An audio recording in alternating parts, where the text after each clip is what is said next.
in males, ovaries in females. Both are acting as the major endocrine glands in humans. Okay, dear students, what are the secretions of testes? How these testes looks like? We have to see.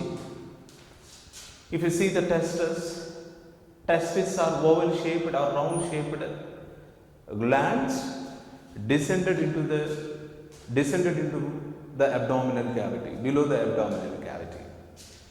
There are a pair of testicles are present in human males. Each testis is protected by externally scrotum.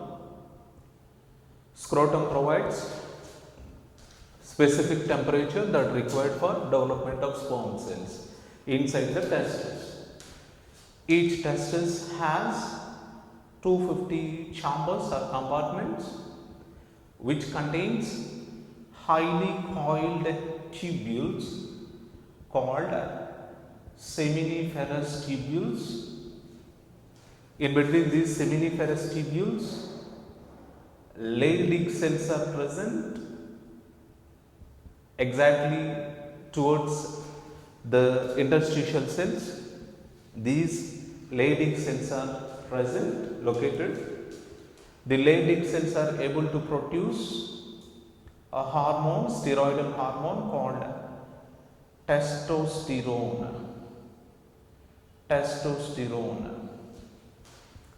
So, what are the functions of testosterone? We have to learn.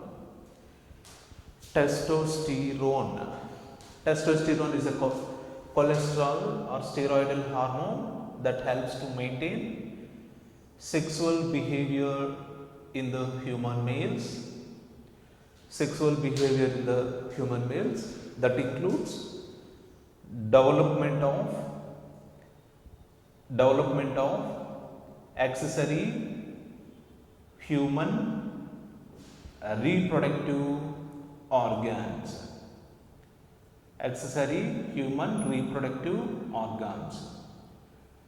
Dear students, what are accessory human reproductive organs? Have you ever thought?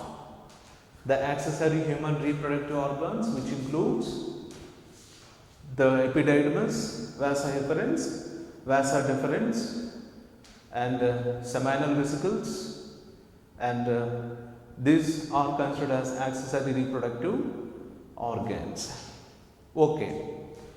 By the way, what are the functions of testis, which produces testosterone? What are the major functions of testosterone? Testosterone maintains sexual behavior, as we have seen, and testosterone helps to maintain low pitch voice in human males, and whereas development of reproductive organs and spermatogenesis includes. Whereas if you see the ovaries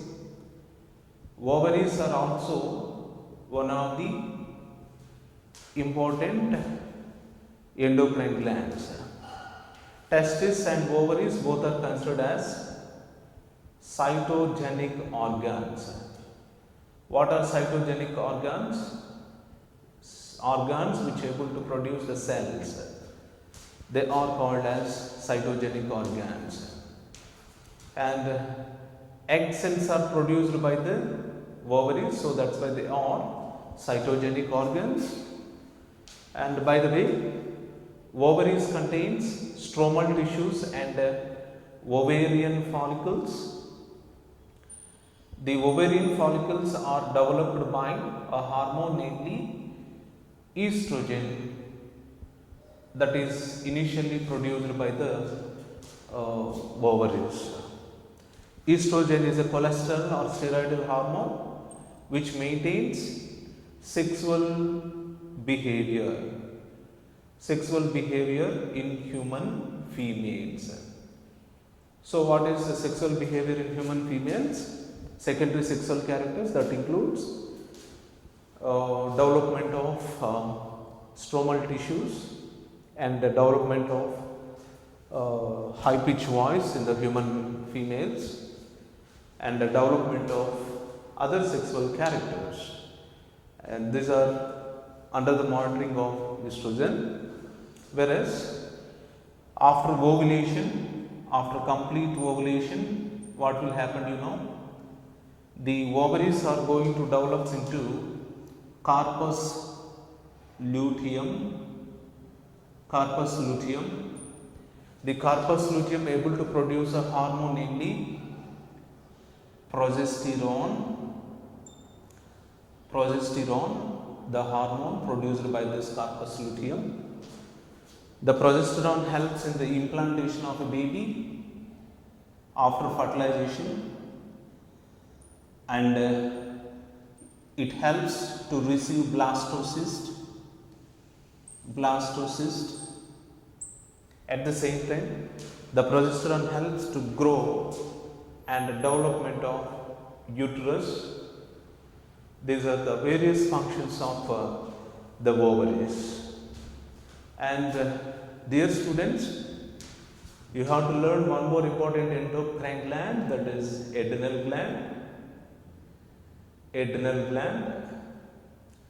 Dear students, do you know the adrenal glands are made up of two different types of tissues?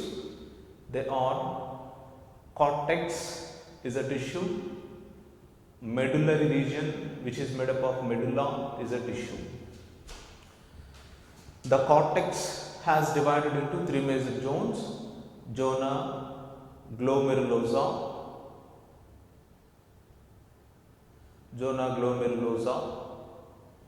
second one zona fasciculata,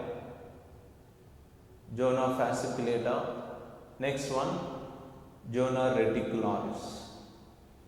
So these three structures are able to produce some hormones widely during our body growth and development. Zona glomerulosa able to produce a hormone, namely mineralocorticoid. The best example for mineralocorticoid is here aldosterone. You know that aldosterone helps to maintain glomerular filtration pressure in a proper way or in a proper proportion. And the blood pressure, heartbeat are also monitored by this hormone called aldosterone.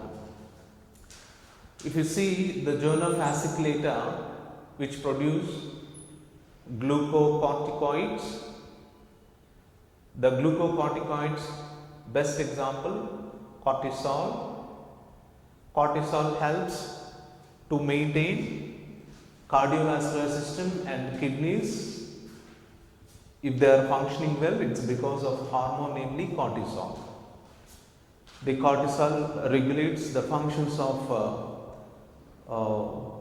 kidneys and cardiovascular system by gluconeogenesis and proteolysis and the lipolysis. What do you mean by gluconeogenesis? Formation of glucose is called gluconeogenesis. Proteolysis, breakdown of proteins. Lipolysis, breakdown of lipids. And if you see the reticularis produces androgens. In males, testosterone, as we have seen, which is a male androgen, which are playing a key role in some certain kind of functions. And already we have seen the male androgens and female androgens. If you see the medulla of adrenal gland, it is able to produce a hormone, namely adrenaline, the first hormone, adrenaline, produced by the medulla, and second one is noradrenaline. Students, now we are learning the hormones which are secreted by the medulla. Adrenaline, which increases the blood pressure, noradrenaline, which suppresses the blood pressure. Have you ever seen a cockfight during the seasonal festivals in India? How these cockfights occurs? By the secretion of glands, by the secretions of major glands like adrenal glands. Because of medulla adrenal gland and their secretion like adrenaline and noradrenaline, the cockfight occurs. Emotions, blood pressure increases by adrenaline and it is suppressed by noradrenaline. Students, if you want to see the structure of gonads, nothing but cytogenic organs, let me show you a diagram regards the cytogenic organs and their structure.